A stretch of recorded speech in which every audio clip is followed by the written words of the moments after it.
News में आप सभी का स्वागत है। आज 26 अगस्त 2024 दिन सोमवार। तो चलिए शुरू करते हैं। श्री कृष्ण जन्मोत्सव के अवसर पर मुख्यमंत्री योगी आदित्यनाथ ने ब्रजवासियों को बड़ी सौगात दी है। उन्होंने कृष्ण जन्माष्टमी के शुभारंभ रविवार को 1037 करोड़ की 178 विकास परियोजनाओं के लोकार्पण और शिलान्यास के साथ किया है। सीएम योगी आदित्यनाथ ने ब्रजवासियों को रोपवे की सौगात दी है। उन्होंने 15.89 करोड़ रुपए की लागत से मथुरा वृंदावन विकास प्राधिकरण और अधीन पीपीपी मॉडल पर रोपवे प्रोजेक्ट की शुरुआत की है। इससे ब्रह्मचल पर्वत पर विराजमान लाडली किशोरी राधा रानी के लिए भक्तों को अब 251 सीढ़ियां चढ़नी नहीं पड़ेंगी। अब वे रोपवे से राधा रानी के मंदिर तक पहुंचने में श्रद्धालुओं को आसानी होगी।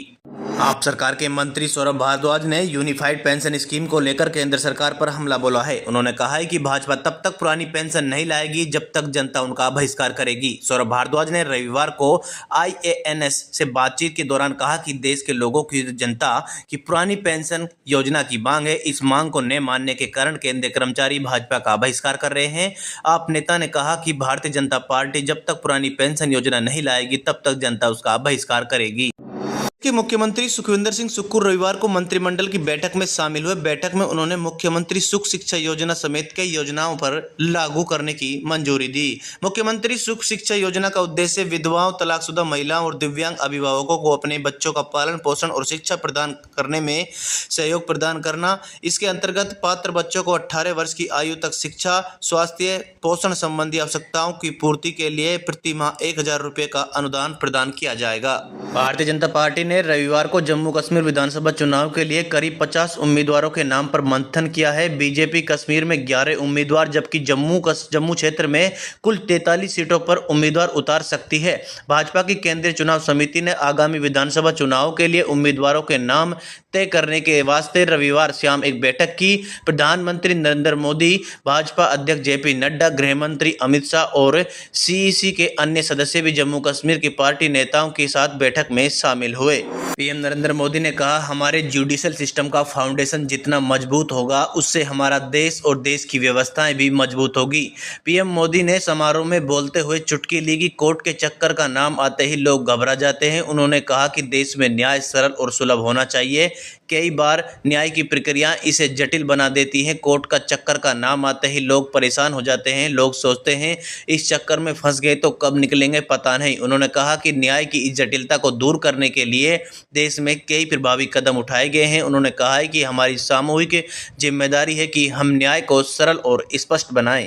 न्यू पेंशन स्कीम की जगह अब केंद्र कर्मचारियों को यूनिफाइड पेंशन स्कीम लेकर आई है। केंद्रीय मंत्री अश्विनी वैष्णव ने शनिवार 24 अगस्त की इसको जानकारी दी है। उन्होंने बताया कि कैबिनेट बैठक में इसे मंजूरी दे दी गई है। UPS 1 अप्रैल 2025 से लागू होगी।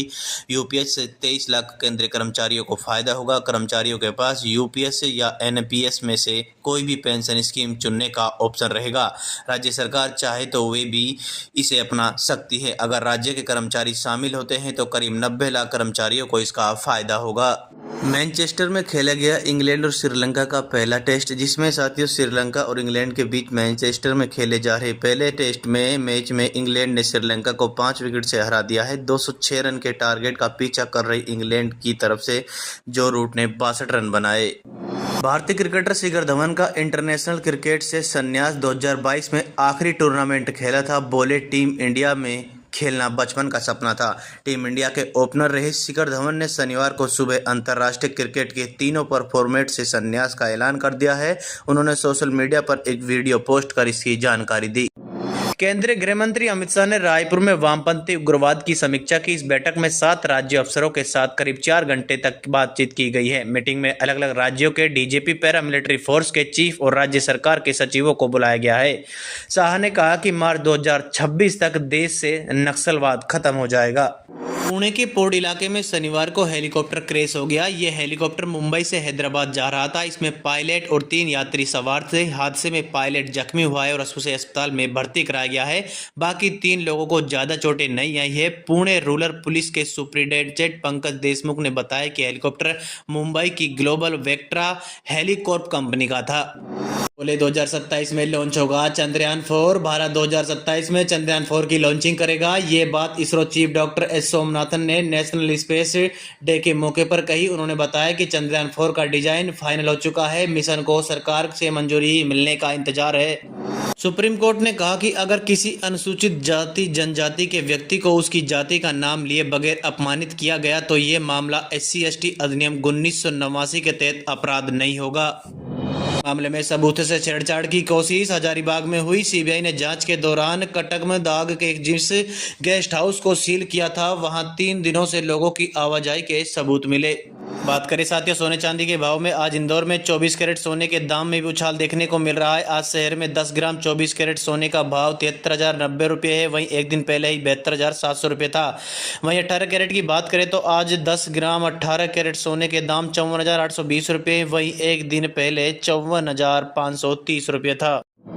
उत्तर प्रदेश के गोरखपुर की एक बस शुक्रवार को नेपाल की मार्शियाड़ी नदी में गिर गई। हादसे में 27 यात्रियों की मौत हो गई, 10 घायल हैं और बस में 40 से ज्यादा यात्री सवार थे। बस नेपाल के पोखरा से काठमांडू जा रही थी, तभी तनहू जिले के आईना पहाड़ से सुबह 11:30 बजे हाईवे से लगभग 500 फीट नीचे नदी में गिर गई।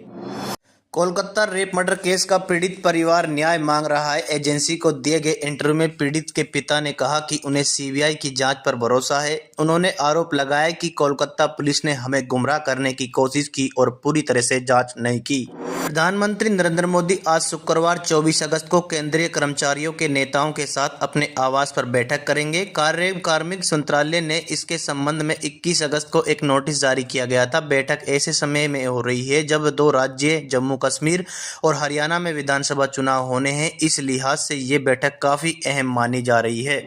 देश के कई हिस्सों में एक बार फिर मानसून जमकर सक्रिय हुआ है। मौसम विभाग ने शनिवार को 14 राज्यों में भारी और 11 राज्यों में बहुत भारी बारिश का अलर्ट जारी किया है। मौसम विभाग ने भी यह भी बताया है कि बंगाल की खाड़ी और अरब सागर में लो प्रेशर एरिया की वजह से मध्य प्रदेश में बारिश का स्ट्रॉन्ग सिस्टम एक्टिव हो गया है। 26 अगस्त तक तेज बारिश का दौर रहेगा। कश्मीर विधानसभा चुनाव को लेकर नेशनल कॉन्फ्रेंस और कांग्रेस ने 22 अगस्त को सभी 90 सीटों पर गठबंधन का ऐलान किया है। सूत्रों के मुताबिक जम्मू कश्मीर विधानसभा चुनाव में नेशनल कॉन्फ्रेंस 52 और कांग्रेस 38 सीटों पर चुनाव लड़ सकती है। दोनों पार्टियों के बीच अभी भी कुछ सीटों को लेकर पेच फंसा है। इन सीटों में नारकोट, वहीं पर ही नगरकोट, विजयपुरा, हब्बा, कदल की सीटें शामिल हैं। सुप्रीम कोर्ट ने शराब नीति केस से जुड़े सीबीआई केस में सीएम केजरीवाल की जमानत याचिका पर सुनवाई 5 सितंबर तक के लिए टाल दी है। कोर्ट ने 14 अगस्त की सुनवाई में जांच एजेंसी से जवाब मांगा था। सीबीआई ने कोर्ट में बताया कि एक मामले में जवाब दाखिल कर दिया है, जबकि दूसरे केस में जवाब देने के लिए उसे और समय चाहिए। केजरीवाल के वकील अभिषेक मनु सिंघवी ने कहा है कि एक केस में सीबीआई का जवाब बुधवार रात 8 बजे मिला है। एजेंसी की अपील पर कोर्ट ने सीबीआई को 1 हफ्ते का समय दिया है। हरियाणा में जज पेपर लीक मामले में दिल्ली की राउच एवेन्यू अदालत ने फैसला सुना दिया है। कोर्ट ने Punjab and Haryana high court में पूर्व रजिस्ट्रार बलविंदर शर्मा के साथ उनकी महिला मित्र सुनीता को दोषी करार देते हुए 5-5 साल की सजा सुनाई है। साथ ही अदालत ने पेपर लीक मामले में चंडीगढ़ के कांग्रेस नेता सुनील चोपड़ा समेत 6 अन्य सबूतों के अभाव में बरी कर दिया है। वहीं एक अन्य आरोपी महिला सुशीला को दोषी करार दिया गया है, लेकिन उसकी सजा बताया जा रहा है कि अंडरगोन कर दी गई है। मशहूर उद्योगपति गौतम अडानी के बारे में हिडनबर्ग की रिपोर्ट आने के बाद आज हरियाणा कांग्रेस सड़कों पर उतर आई। पार्टी के नेताओं ने रिपोर्ट में बताया कि घोटाले की जांच के लिए संयुक्त संसदीय समिति गठित न किए जाने के विरोध में प्रदर्शन किया। वो सेबी प्रमुख को हटाने की मांग कर रहे थे। इस प्रदर्शन का नेतृत्व पूर्व मुख्यमंत्री भूपेंद्र सिंह हुड्डा ने किया।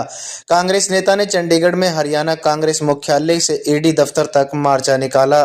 कोलकाता के आरजी कर मेडिकल कॉलेज में 9 अगस्त की रात को महिला डॉक्टर के साथ हुए रेप और हत्या के विरोध में पंजाब में 11 दिनों से चल रही हड़ताल आज खत्म हो गई। सुप्रीम कोर्ट के आश्वासन के बाद हड़ताल खत्म की गई। डॉक्टर विचार विमर्श कर आज अपने काम पर लौट आए, लेकिन वे अपनी हड़ताल जारी रखेंगे।